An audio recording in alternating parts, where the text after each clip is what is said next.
Syria is. A series of bombings in Damascus and Homs at the weekend, claimed by the Islamic State group, killed more than 100 people.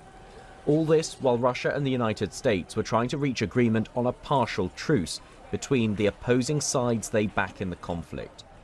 A deal has now been agreed after a phone call between President Obama and President Putin.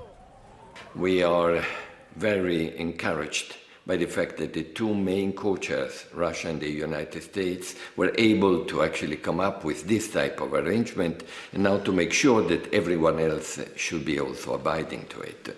So very encouraging. What we need to make sure is now that these are followed by facts on the ground. The previous attempt at what they call a cessation of hostilities failed earlier this month.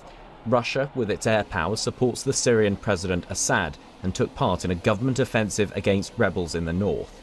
Some of those groups are considered as moderate by the United States, which backs them. Under this new deal, if the armed opposition groups stop attacking Syrian government forces, Syrian and Russian planes will halt their attacks on those groups.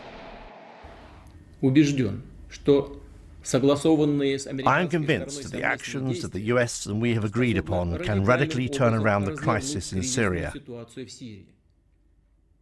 There is at last a real chance to put an end to years of bloodshed and violence. As a result, humanitarian access to Syrian citizens who need it should become easier. Syria's main opposition group said it would accept the truce if the government lifted sieges, stopped attacks on civilians and freed prisoners. In Washington, a recognition that there may be challenges in making it work. I would be quite surprised if there aren't some bumps along the road as we try to implement this agreement. There are going to be some obstacles that we're going to have to work through. There will likely be setbacks.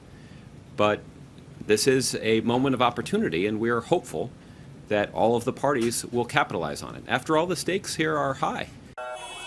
The truce is meant to take effect this weekend.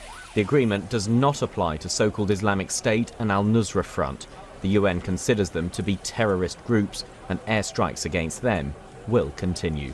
Ben Bland,